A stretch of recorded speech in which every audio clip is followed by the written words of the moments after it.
welcome to the show, Living with Climate Change. Thanks for joining me.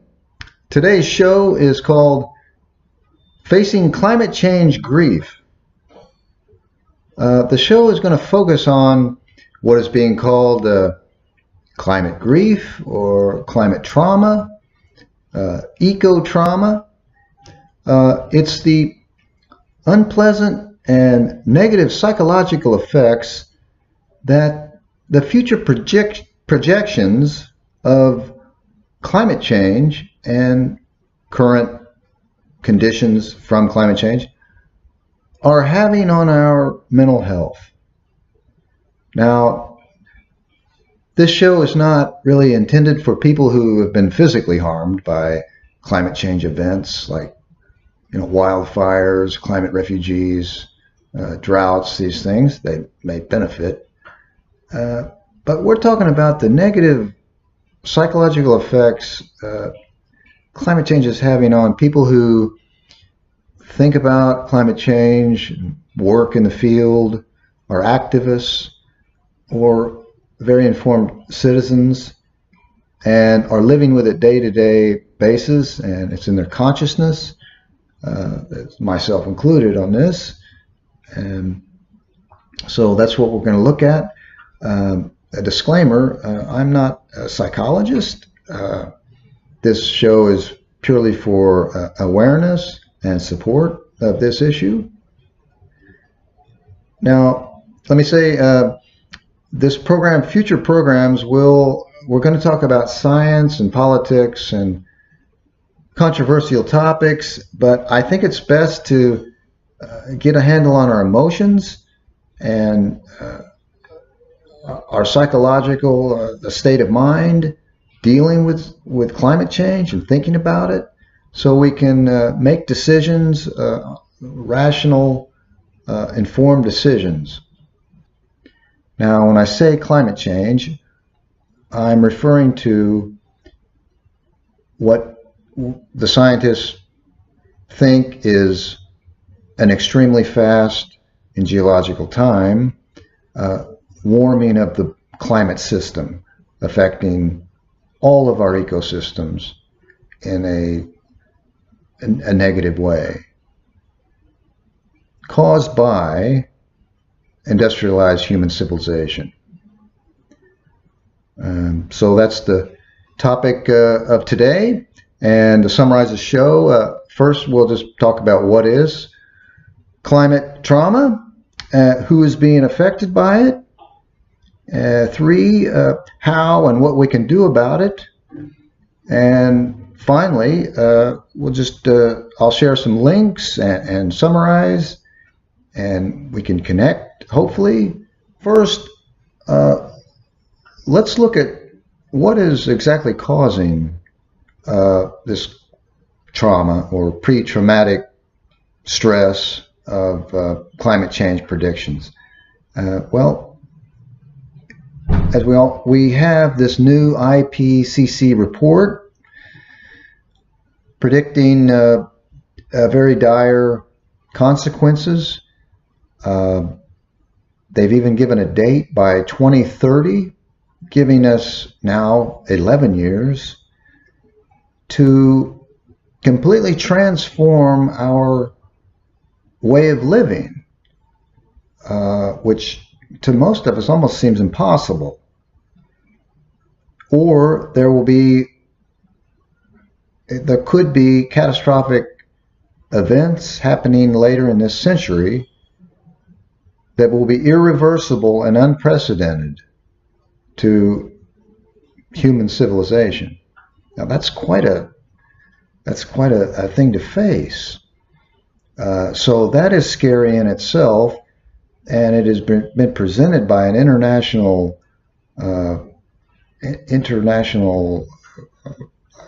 community of scientists. Now, you can argue the validity of it, but let's not get into that.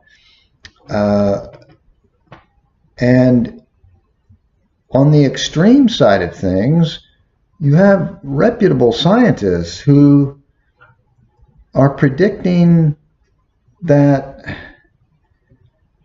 within years, we could be facing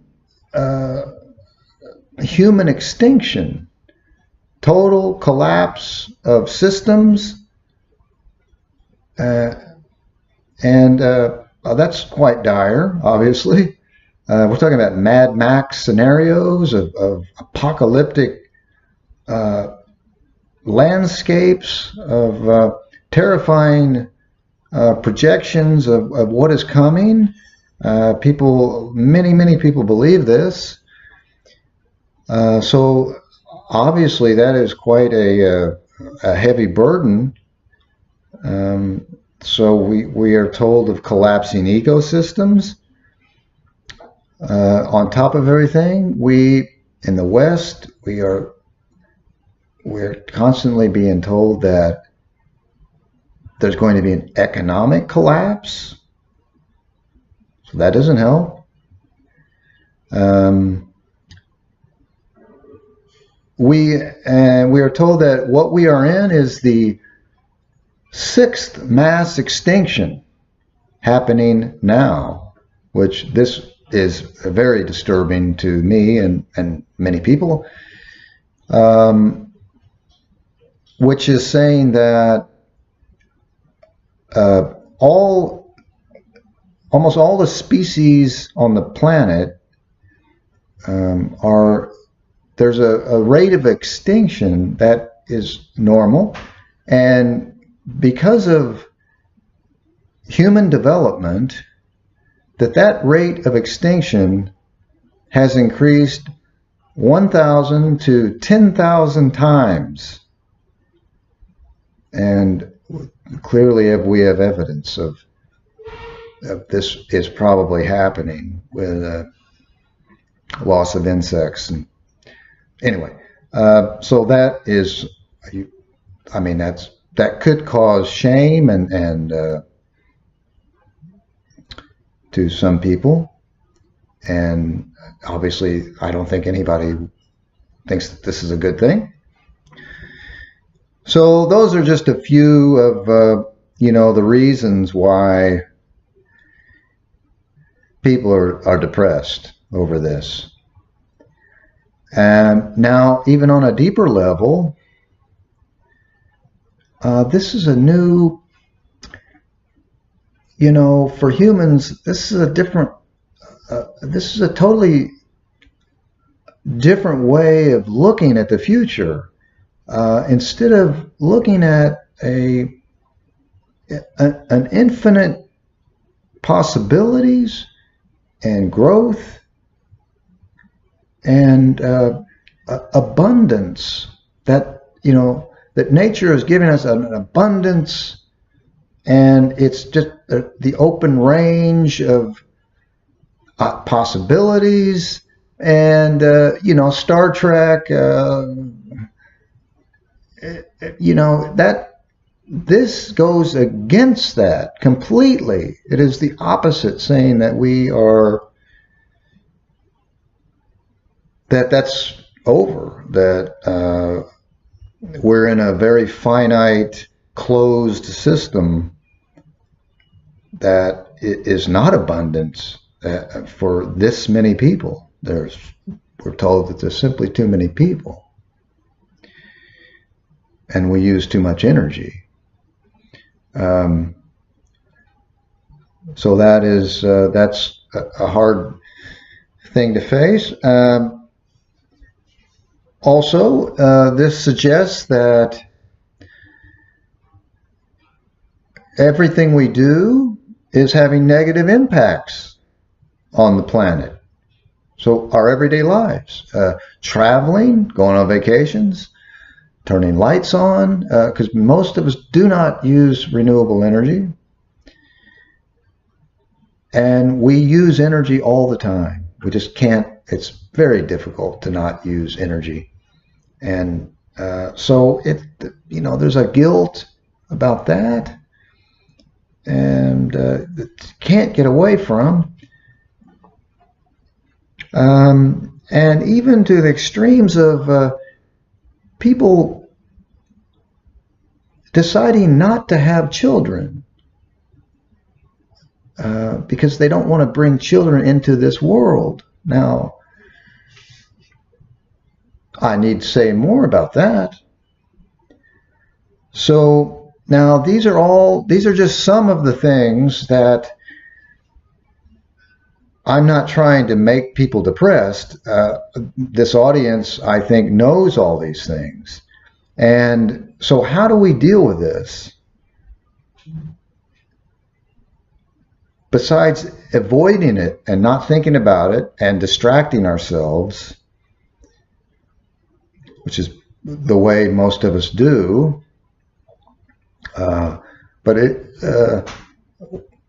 for me, because of my education and my knowledge of these issues, it's part of me. I think about this all the time. I see inefficiencies all around me, the way the world works, and this is quite frustrating. So this leads to, for me, having trauma stress, or climate stress. So that's what it is. And now let's look at all these things, and most of them are happening, are things that are really happening in the future. So these are things that are not happening now, although some of them are. There are changes happening. But a lot of this, the really bad stuff is, I think it's about what could happen in the future, not so much now. Yes, we have done things, damage that is affecting things now. That is enough to be depressed about. But I think the main stress of this is the future projections. So I think we can agree, but that is what it is. Okay, so now let's move on to who is being affected by this. So definitely we have climate scientists. Now, they actually might be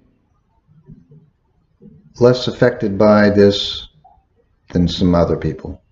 We'll go into this later.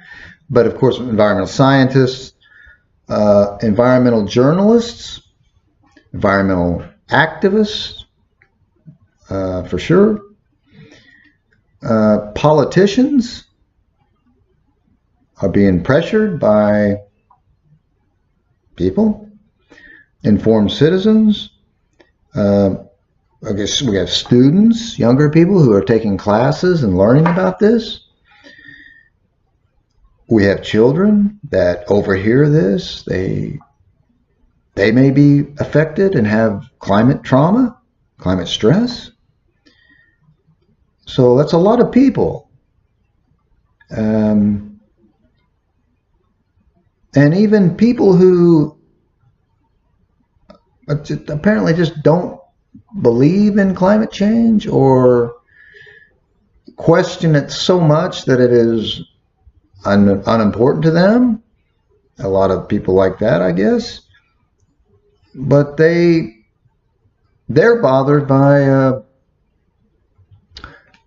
other people that believe in climate change. So they aren't really completely free of this either. They have to defend themselves against the scientific community, or the most of the scientific community. So that's a lot of people. And I'd imagine that in my experience, there are a lot of people that just are too busy in their lives, are in maybe uneducated. They're in developing countries and other. So there are a lot of people that just are not quite at this point where it's not an issue for them. They have other things to worry about. So that's a lot of people that probably are being affected by this. Now, the main point of the show is how and what we can do about this. Now let's look at how some people deal with it. Now, I think that probably scientists and others that deal with it so much that just all the time that they maybe become desensitized by this. And yeah, I don't, that's, now, I'm not sure how that works. I felt some of that. Yes, you feel some of that, but it's still not a very pleasant state of mind to be in. How else? Avoidance and distraction. That does work. For myself, I was. If you just get in a job or something that is just so intense that is not dealing with climate change, you can forget about it quite a bit. But again, I don't think that's something we want to count on.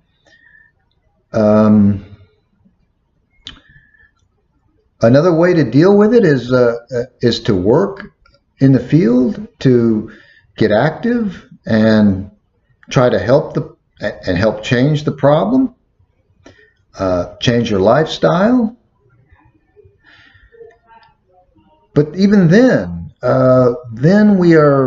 we're still left with seeing everybody else, not do much about it. And so this can cause anger and all kinds of other negative emotions. We can talk about it, like I'm doing now, which really seems to help. So I hope this channel will help people. Yeah, we can talk about it and try to work it out on what we're going to do and what are our options. What are we looking at? Share and not be divided, all divided and confused and about what's going on. Is it happening? This is not a pleasant place by any means. This is kind of off topic, but this issue is a opportunity for the whole world to come together. Now that would be the most incredible thing that came of all this. So that's definitely a topic for another show and things to think about. Now, those are some of the ways people deal with it now. So yeah, I want to please comment on this and share the ways that you deal with climate change on a practical level. How do you deal with it? But anyway, these ways of dealing with climate change, for me, don't seem to help a great deal. The whole thing seems like I still have a heavy weight on me. So that's one level of how and how we're dealing with things. Now let's go to the next level. And this is probably will be a little bit more controversial.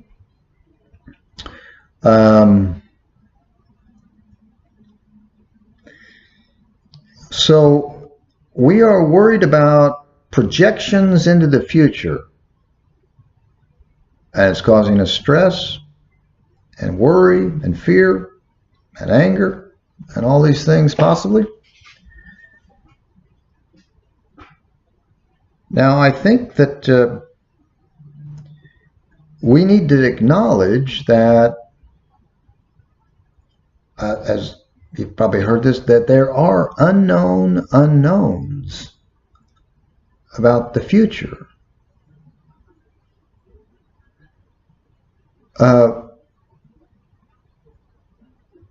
We have to acknowledge that we don't really know what is going to happen in the future.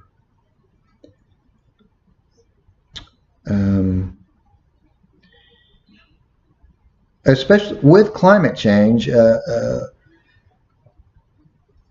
Firstly, I mean, some other event could happen on this planet that is actually worse than climate change. I mean, that's not a good way to think about it, but it's possible.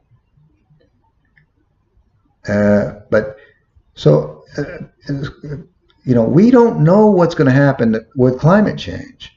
So, meaning we're not really exactly sure about how the climate system is going to react, about what policies that we're going to make, about the economics, about how are we going to come together, are we not? So we don't know how all this is going to play out. And that's what I mean by people are just saying this is what's going to happen and that's all there is to it. Or, they're clinging to concrete visions of the future. Now, I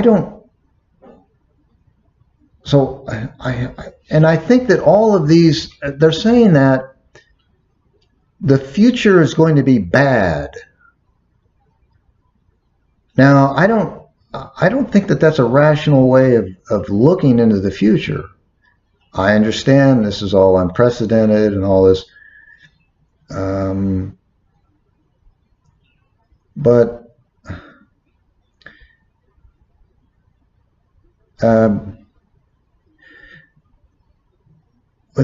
you have to acknowledge that the world has gotten better consistently. I was going to bring up some facts about this, but today is really a lot better than it used to be for everything. Human rights, food, there was the 20th century, war. The 20th century was a brutal century.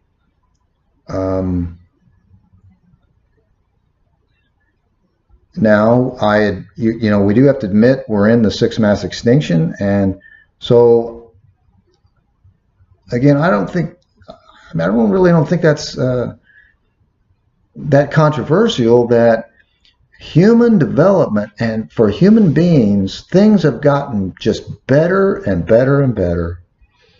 I'd rather live now than 100 years ago or 50 years ago. I think now is a great time to be alive. Even though we are in the sixth mass extinction, that's a tough one. So what has happened is that human development and everything has gotten much better for human beings. But the bad is that it's at the expense of the planet and all the other species and ecosystems in general. and they have gotten that has gotten worse. So we'll have to balance that out. Is what I can see. Now let's look at there are also a lot of predictions that have been made have been wrong, and science has been wrong a lot. I don't think that's can be argued. Science has been right a lot too, of course. But again, I just don't. Again, so there have been. Now let's look at on a small scale. I've seen things happen. There have been oil spills, and the scientific evidence said that there would be no life in that area, and it was damaged. And nature really will surprise you and come back with a vengeance. There have been, I think it was the volcano, Mount St. Helens, volcano eruption, that the lava killed all the life all around it. And I watched this documentary, and again, it was unbelievable that plants started popping up, and it just came back against all scientific evidence and predictions. I just watched David Suzuki talking, and he was talking about the salmon runs. I don't know that much about it, but he said that the next year was going to be the lowest salmon population, ever, unprecedented or something back, and it came back the largest ever. Now, I'm not saying that. I'm just saying that these are events that we can be surprised, and predictions are not always exactly true. Now, I'm just saying that this as just to open your mind to there are possibilities, and things may not happen as we think. It's not denial or avoidance. It's just a matter of being open-minded about what the future is going to be. Anyway, I hope I've explained that. I'm trying to adopt a little bit of this, and I think maybe get into the science of this later. But the point is, I think that I'm pointing at is that I'm not sure that it's rational for us to assume that the future is just going to be bad and there's no hope and there's nothing that can be done about it, and we're absolutely sure of it. I just think if you look at your own lives, and our predictions of the future, I don't think have been correct. Hardly at all. I mean, I know this is a scientific, but I'm talking about these changes might be abrupt, but they might be very gradual, and we adapt as we go. And really, that's what we're doing now.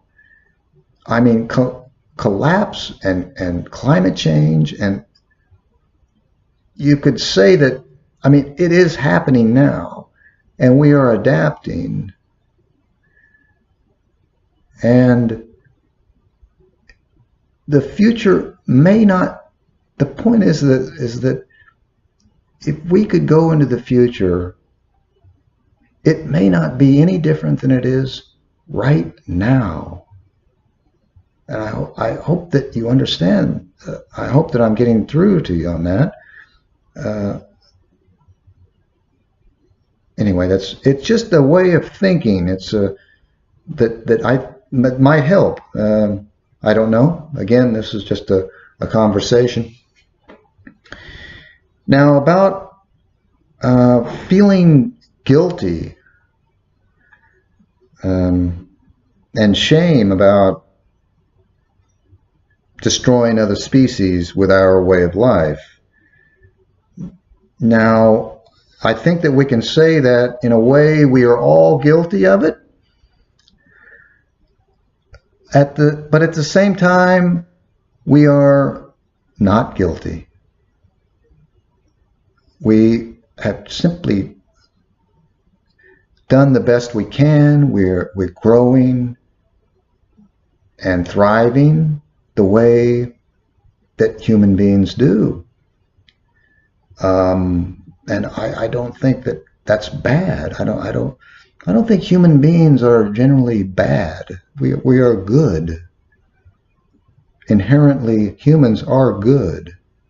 And we have no intention of destroying ecosystems.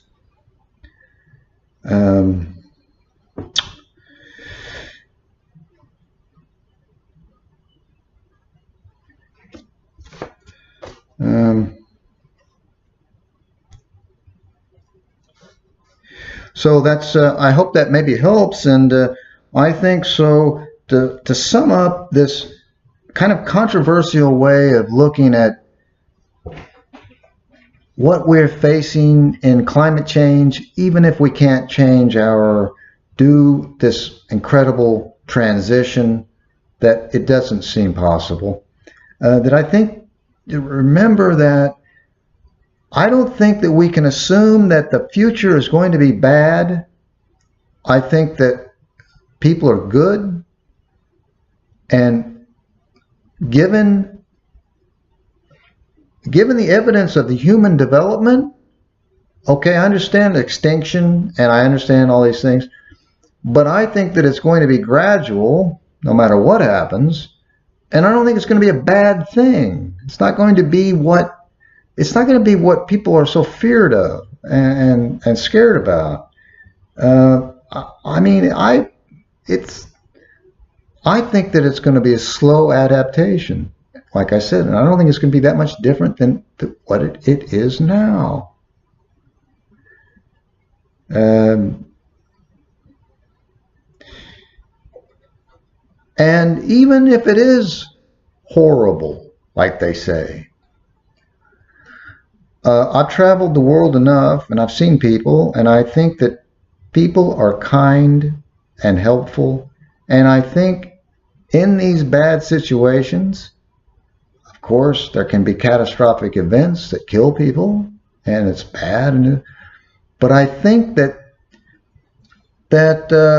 people are going to help each other when these things happen, if they happen.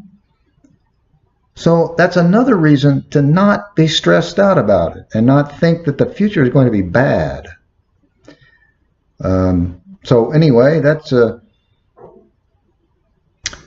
these are just I've mentioned the way that a lot of us deal with it, and then I've just mentioned this alternative or this kind of controversial way of looking at the future, which I'm sure many people disagree with. But it is, I'm just putting it out there, and I'm asking other people to think about it and give me their thoughts and share their thoughts about it. And I think for this show, I've run out of time. I think I'm going to wrap it up. But because what I want to talk about is the next level of looking at dealing with climate change psychologically. And this is going to go into the realm of eco-spiritualism. Now, don't be put off by that. And religion, it's not really going to be religion, but this is an important a much deeper way of looking at our place in the world. And I think this is where we're going to get true freedom from these negative feelings of eco-trauma or climate trauma, these bad psychological effects that thinking about climate change in the future is having on us. So I hope you can please join me for the next show. And we kind of part two, but it will look at eco-spiritualism. And this will be, I think, maybe the most important show that I can bring you, because I've studied this for many, many years. And I believe that it's very helpful. So I hope that maybe the show has been a help to you. And thank you for joining me. And I'll see you next time. Bye.